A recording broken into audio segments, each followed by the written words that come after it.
The difficulty we have in Australian society is that there is that mentality of denial, and that all white immigration policy is still the mindset of many white Australians. In Townsville, as Clive and Shireen would tell you, where we hail from, the town is named after the infamous Robert Towns, one of the greatest blackbirders. And then they put a monument up in Townsville. I thought, is this the 17th century or the 21st century?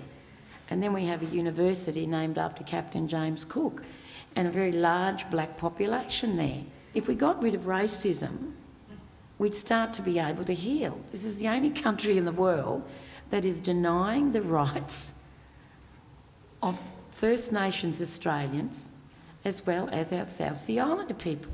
I was talking to a group of non-Indigenous students yesterday who asked me about, oh, well, you know, people are saying the intervention and alcohol management plans are really good. We have to take the grog off your malt.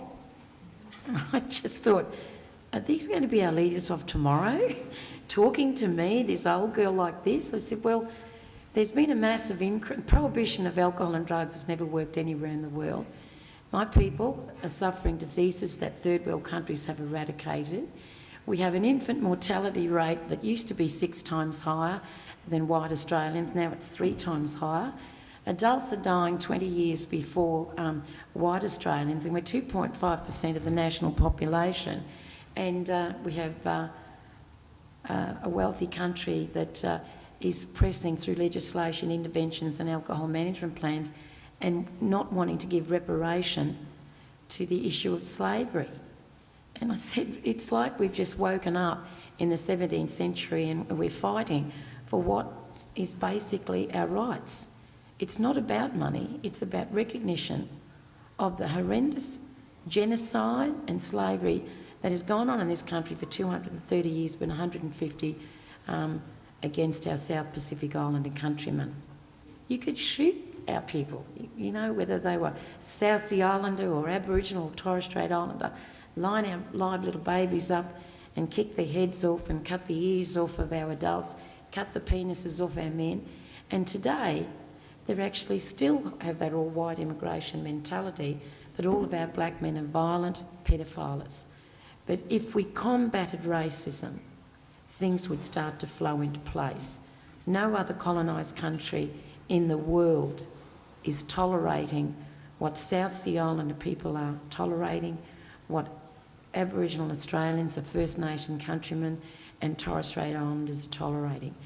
In 1967, I think I'm still at the university, 1967, when that referendum occurred, the 2% that didn't vote for us was Townsville and Toowoomba. Is that right, Professor?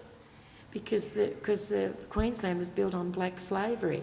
The South Pacific Islanders in the sugarcane industry, the Torres Strait Islanders in the railways, and our Aboriginal countrymen in the stock, in the cattle industry and domestics. And the South African apartheid, a part of it was modelled on the Aboriginal Islander Protection Act. Mr Mandela clearly said that in my country of South Africa, they're having reconciliation with the truth.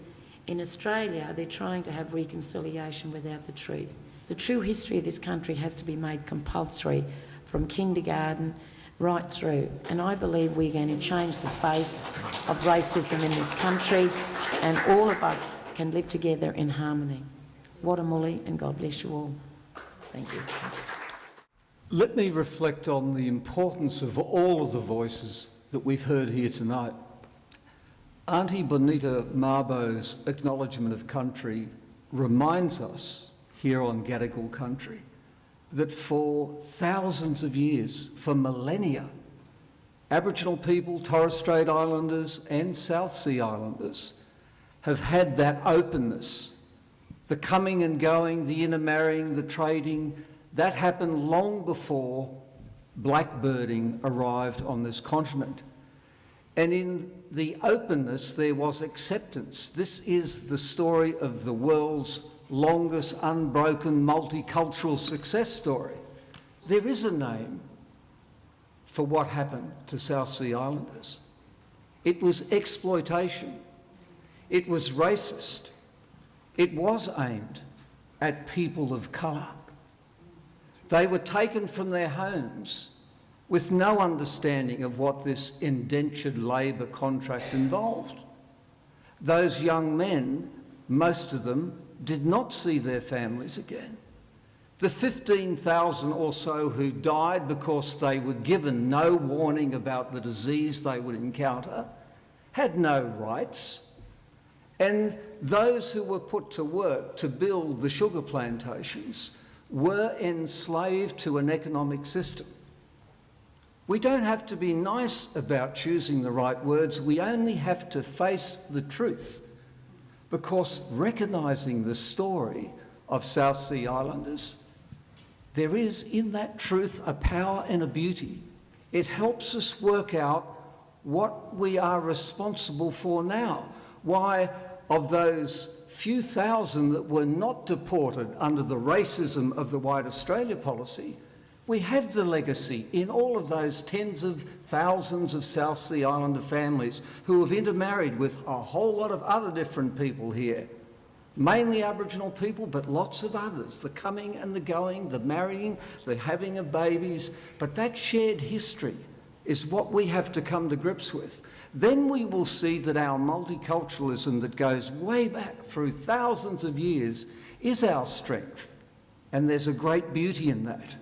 But we must go onto the streets of Townsville and see that what we are recognising at the moment is we are celebrating the founder of Townsville, a blackbirder. We are honouring what was beyond question that first shipload of people that were brought in to work as slaves in the plantation had no idea really how they were being enslaved to a system that was to exploit them until the day they died. The governments that took the money that was owed to them through the sale of the estates and never distributed that money to the families, that too is a consequence of this economic exploitation. So we have to recognise the truth of the past to understand the estimated 40,000 South Sea Islanders today. That heritage explains why still so many of them are disadvantaged.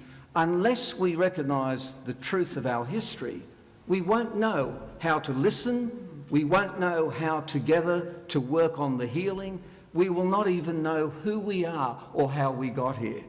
So South Sea Islander recognition in the government is one thing, but hearing that we don't know as a nation of this story tells us it's time to end the denial. We have to get over the amnesia. We have to say that when you're brave enough to face the truth will be the thing that heals us, that gives us the mutual respect, and then we have a way to go forward. And then we can close that distance down that road to equality, where all of the peoples that make up this great nation will have their place in it, and we will respect one another. Thank you. It's great to see you all here tonight, and I really would like to encourage everyone to participate as a part of the One Talk 2013 at the State Library, Queensland on the 1st, 2nd and 3rd of November, because collectively we can come together as a strong national body and work together and create some great programs and services for our communities. It's a new day, it's a new age, and never forgetting the past, of course, but thank you very much.